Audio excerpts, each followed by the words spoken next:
What's up guys, 602 Busa back in the garage, in here with Big Bird.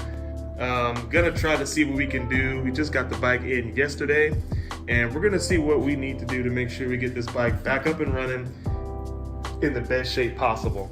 Now some things are gonna be cosmetic that we're gonna have to deal with, but I'm not gonna worry too much about it because honestly, again, it's cosmetic, but some things I know that I wanna have done, I'm gonna take the time and go through.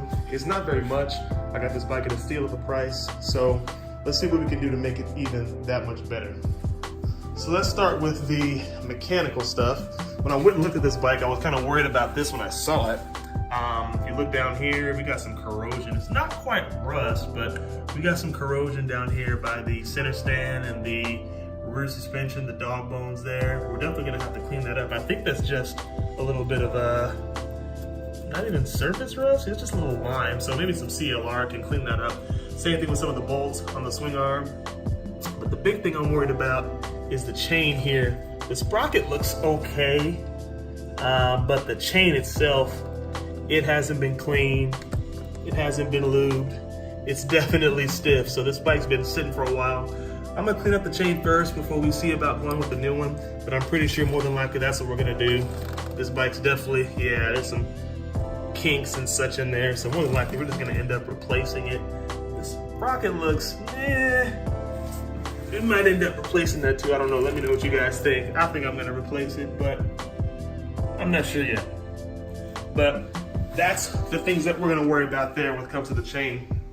There were no leaks on this bike, so I didn't have to worry too much about that, but the oil definitely could use a change, because again, this bike's actually been sitting. I think it was last registered when? Yeah, 2017. Fortunately, it was toward the end of 2017, but still, if it's been sitting for a year, I know I'm gonna have to go through the oil, go through the air filter. Next thing we wanna look at is the brake fluid. I don't think that's ever been replaced. It's a little brown.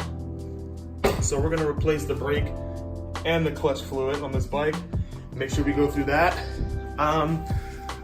Let's see, what else? We'll probably do a coolant flush. It looks like this is the water pump right here, so we'll probably just take off this hose, flush out the coolant, see what it's looking like. We'll take off the fairing and see what's under there. But overall, that's it for the major stuff. Some minor things, I know we got some tape here holding this together. I might just retape this guy back here. This guy fell off, but I know the signals do work, so we're gonna probably keep it simple and do that. So, other than that, I'm looking at a few cosmetic things, and there's some scratches here. I mean, that's not a big deal. I'm not too worried about that. Clean up the windscreen, give the bike a wash, and let's get under this seat and see what's happening under here. All right, so we got the seat off. Looks pretty clean under here for the most part. Got the owner's manual under there, a few spare fuses. Looks like the battery is pretty new for the most part. And this looks like there's some sort of a, oh, okay, I don't have to buy one. I was actually gonna hop on Amazon and order one of these. Looks like there's a, maybe it's routed somewhere, I can't see it. Yeah, there it is. Looks like there's a little quick disconnect for a charger here. Maybe it's under here somewhere and I missed it. Underneath the side here, look, they hit it pretty good. I can't see it, but anyway, I'm gonna route that around so that way I can do a quick disconnect. I love putting quick disconnects for my batteries on, so we'll definitely use that. So it's good to know that's there. Looks like power commander's there. That's good. Is that power commander working? Let's find out real quick. Let's see if it lights up.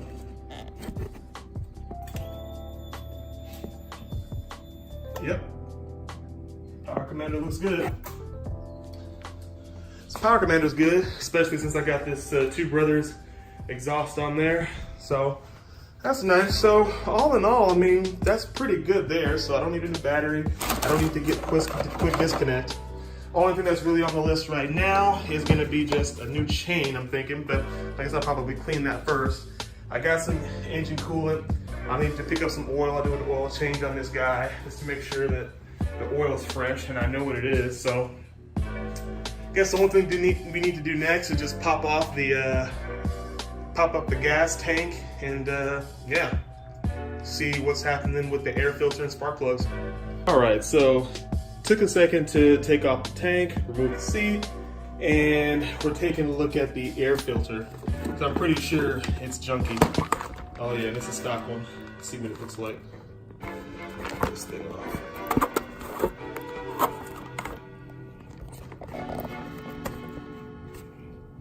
Oh yeah, that's just filthy. Look at that. I ordered this thing ran like garbage. So yeah, we're done with that. And we're actually gonna take the time to put in this guy.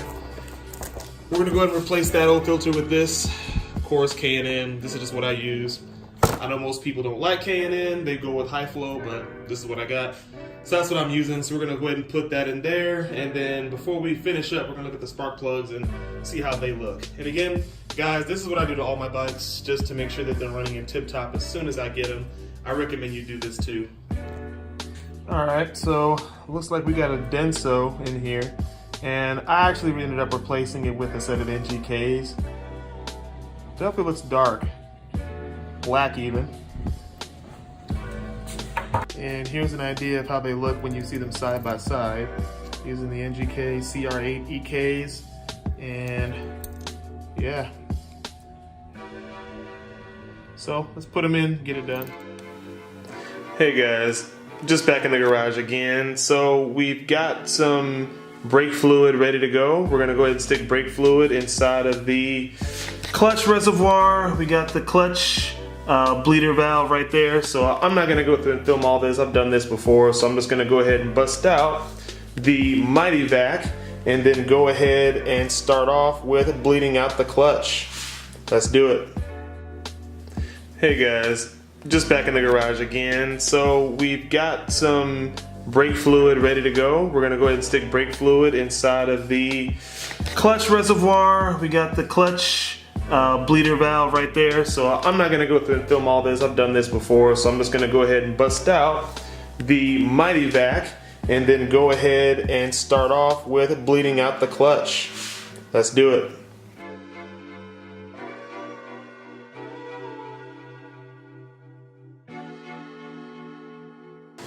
Yeah, so like real talk, that looks like mud.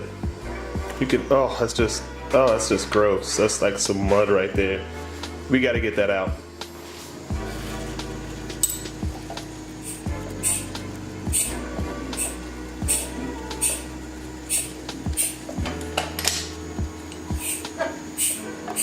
That is disgusting.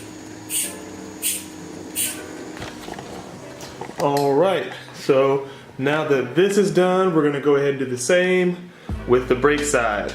I'm not gonna film that because I'm too lazy. Pretty much the process is still the same, so we'll come back once we're done. All right guys, so pretty much we've done with the majority of the work that we're gonna do. The brake pads look fine, so I wasn't gonna worry about replacing those, but as we saw, the clutch fluid and the brake fluid definitely needed to be replaced, so we're good to go there. So the next step is to go ahead and take it out, ride it, make sure she runs good, test out all the work we've done so far. Turn signals actually are pretty much is what it is now. They're taped on there, so I'm not gonna worry about trying to do anything else with them right now. They're really barely noticeable, so they'll be good for what we're gonna do with it. Again, this is just gonna be a bike to take back and forth to work, but as long as it runs right, it will be. So let's go ahead and take it out, see how she runs, and yeah. 602 out.